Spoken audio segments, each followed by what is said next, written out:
अध्याय 3 कर्मयोग। अर्जुन ने कहा, हे जनार्दन, हे केशव, यदि आप बुद्धि को सकाम कर्म से श्रेष्ठ समझते हैं तो फिर आप मुझे इस घोर युद्ध में क्यों लगाना चाहते हैं? आपके व्यामिश्रित उपदेशों से मेरी बुद्धि मोहित हो रही है, अतः कृपा करके निश्चय पूर्वक मुझे बताएं कि इनमें से मेरे लिए सर्वाधिक श्रेयस्कर क्या होगा। श्री भगवान ने कहा, हे निष्पाप अर्जुन, मैं पहले ही बता चुका हूं कि आत्म साक्षात्कार का प्रयत्न करने वाले दो प्रकार के पुरुष होते हैं। कुछ इसे ज्ञान योग द्वारा समझने का प्रयत्न करते हैं तो कुछ भक्तिमय सेवा के द्वारा। न तो कर्म से विमुख होकर कोई कर्मफल से छुटकारा पा सकता है और न केवल संन्यास से सिद्धि प्राप्त की जा सकती है। प्रत्येक व्यक्ति को प्रकृति से अर्जित गुणों के अनुसार विवश होकर कर्म करना पड़ता है, अतः कोई भी एक क्षण भर के लिए भी बिना कर्म किए नहीं रह सकता। जो कर्मेंद्रियों को वश में तो करता है, किंतु जिसका मन इंद्रिय विषयों का चिंतन करता रहता है, वह निश्चित रूप से स्वयं को धोखा देता है और मिथ्याचारी कहलाता है। दूसरी ओर, यदि कोई निष्ठावान व्यक्ति अपने मन के द्वारा कर्मेंद्रियों को वश में करने का प्रयत्न करता है और बिना किसी आसक्ति के कर्मयोग प्रारंभ करता है, तो वह अति उत्कृष्ट है।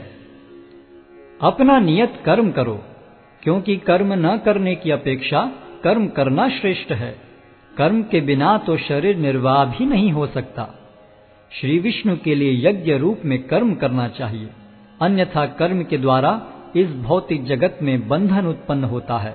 अतः हे कुंती पुत्र, उनकी प्रसन्नता के लिए अपने नियत कर्म करो, इस तरह तुम बंधन से सदा मुक्त रहोगे।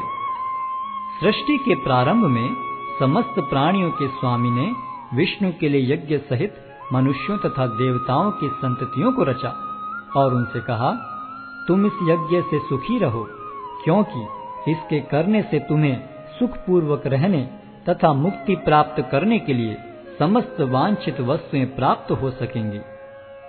यज्ञों के द्वारा प्रसन्न होकर देवता तुम्हें भी प्रसन्न करेंगे और इस तरह मनुष्यों तथा देवताओं के मध्य सहयोग से सबों को संपन्नता प्राप्त होगी। जीवन की विभिन्न आवश्यकताओं की पूर्ति करने वाले विभिन्न देवता यज्ञ संपन्न होने पर प्रसन्न होकर तुम्हारी सारी आवश्यकताओं की पूर्ति करेंगे, किंतु जो इन उपहारों को देवताओं को अर्पित किए बिना भोगता है, वह निश्चित रूप से चोर है। भगवान के भक्त सभी प्रकार के पापों से मुक्त हो जाते हैं, क्योंकि वे यज्ञ में अर्पित किए भोजन प्रसाद को ही खाते हैं। अन्य लोग जो अपने इंद्रिय सुख के लिए भोजन बनाते हैं, वे निश्चित रूप से पाप खाते हैं। सारे प्राणी अन्न पर आश्रित हैं, जो वर्षा से उत्पन्न होता है। वर्षा यज्ञ संपन्न करने से होती है और यज्ञ नियत कर्मों से उत्पन्न होता है। वेदों में नियमित कर्मों का विधान है और ये वेद साक्षात श्री भगवान से प्रकट हुए हैं। फलतः सर्वव्यापी ब्रह्म यज्ञ कर्मों में सदा स्थित रहता है। हे प्रिय अर्जुन, जो मानव जीवन में इस प्रकार वेदों द्वारा स्थापित यज्ञ चक्र का पालन नहीं करता, वह निश्चय ही पाप में जीवन व्यतीत करता है। ऐसा व्यक्ति केवल इंद्रियों की तुष्टि के लिए व्यर्थ ही जीवित रहता है। किंतु जो व्यक्ति आत्मा में ही आनंद लेता है तथा जिसका जीवन आत्म साक्षात्कार युक्त है और जो अपने में ही पूर्णतया संतुष्ट रहता है, उसके लिए कुछ कारणीय कर्तव्य नहीं होता।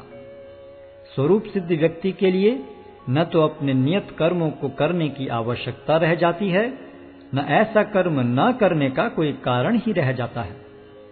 उसे किसी अन्य जीव पर निर्भर रहने की आवश्यकता भी नहीं रह जाती।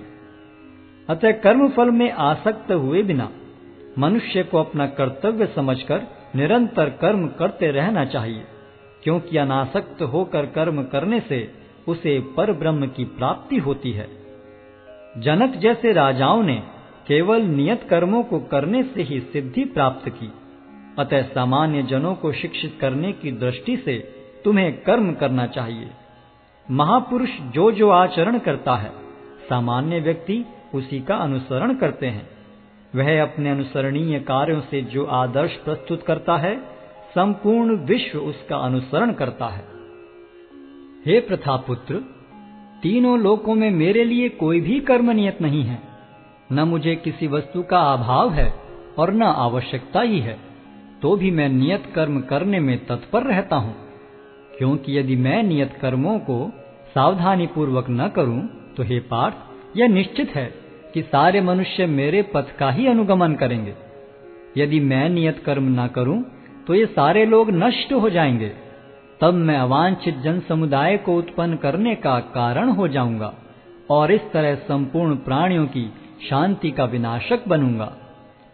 जिस प्रकार अज्ञानी जन फल की आसक्ति से कार्य करते हैं, उसी तरह विद्वान जनों को चाहिए कि वे लोगों को उचित पथ पर ले जाने के लिए अनासक्त रहकर कार्य करें। विद्वान व्यक्ति को चाहिए कि वह सकाम कर्मों में आसक्त अज्ञानी पुरुषों को कर्म करने से रोके नहीं, ताकि उनके मन विचलित न हो, अपितु भक्ति भाव से कर्म करते हुए वह उन्हें सभी प्रकार के कार्यों में लगाएं, जिससे कृष्ण भावनामृत का क्रमिक विकास हो। जीवात्मा अहंकार के प्रभाव से मोहग्रस्त होकर अपने आप को समस्त कर्मों का कर्ता मान बैठता है, जबकि वास्तव में वे प्रकृति के तीनों गुणों द्वारा संपन्न किए जाते हैं।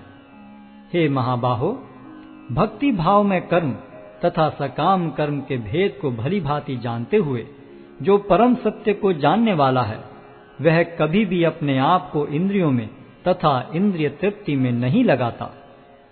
माया के गुणों से मोहग्रस्त होने पर अज्ञानी पुरुष पूर्णतया भौतिक कार्यों में संलग्न रहकर उनमें आसक्त हो जाते हैं। यद्यपि उनके ये कार्य उनमें ज्ञानाभाव के कारण अधम होते हैं, किंतु ज्ञानी को चाहिए कि उन्हें विचलित न करे।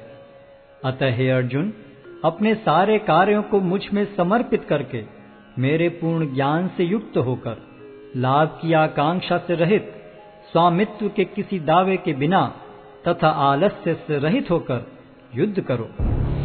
जो व्यक्ति मेरे आदेशों के अनुसार अपना कर्तव्य करते रहते हैं और ईर्ष्या रहित होकर इस उपदेश का श्रद्धा पूर्वक पालन करते हैं, वे सकाम कर्मों के बंधन से मुक्त हो जाते हैं। किंतु जो ईर्ष्यावश इन उपदेशों की उपेक्षा करते हैं और इनका पालन नहीं करते, उन्हें समस्त ज्ञान से रहित, दिग्भ्रमित तथा सिद्धि के प्रयासों में नष्ट भ्रष्ट समझना चाहिए। ज्ञानी पुरुष भी अपनी प्रकृति के अनुसार कार्य करता है, क्योंकि सभी प्राणी तीनों गुणों से प्राप्त अपनी प्रकृति का ही अनुसरण करते हैं। भला दमन से क्या हो सकता है?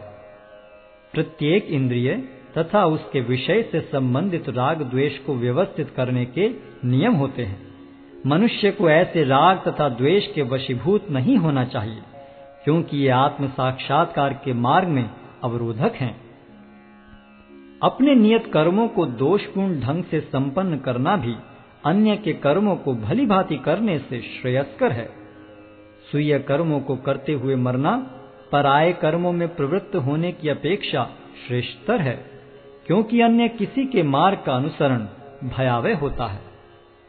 अर्जुन ने कहा, हे वृष्णिवंशी, मनुष्य न चाहते हुए भी पाप कर्मों के लिए प्रेरित क्यों होता है? ऐसा लगता है कि उसे बलपूर्वक उनमें लगाया जा रहा हो। श्री भगवान ने कहा, हे अर्जुन, इसका कारण रजोगुण के संपर्क से उत्पन्न काम है, जो बाद में क्रोध का रूप धारण करता है और जो इस संसार का सर्वभक्षी पापी शत्रु है। जिस प्रकार अग्नि धुएं से, दर्पण धूल से अथवा भ्रूण गर्भाशय से आवृत रहता है, उसी प्रकार जीवात्मा इस काम की विभिन्न मात्राओं से आवृत रहता है। इस प्रकार ज्ञान में जीवात्मा की शुद्ध चेतना उसके काम रूपी नित्य शत्रु से ढकी रहती है, जो कभी भी तुष्ट नहीं होता और अग्नि के समान जलता रहता है। इंद्रियां, मन तथा बुद्धि इस काम के निवास स्थान हैं। इनके द्वारा यह काम जीवात्मा के वास्तविक ज्ञान को ढककर उसे मोहित कर लेता है। इसलिए हे भरतवंशियों में श्रेष्ठ अर्जुन, प्रारंभ में ही इंद्रियों को वश में करके इस पाप के महान प्रतीक काम का दमन करो और ज्ञान तथा आत्म साक्षात्कार के इस विनाशकर्ता का वध करो। कर्मेंद्रियां जड़ पदार्थों की अपेक्षा श्रेष्ठ हैं। मन इंद्रियों से बढ़कर है, बुद्धि मन से भी उच्च है और वह आत्मा बुद्धि से भी बढ़कर है। इस प्रकार हे महाबाहु अर्जुन, अपने आप को भौतिक इंद्रियों, मन तथा बुद्धि से परे जानकर और मन को सावधान आध्यात्मिक बुद्धि से स्थिर करके आध्यात्मिक शक्ति द्वारा इस काम रूपी दुर्जय शत्रु को जीतो।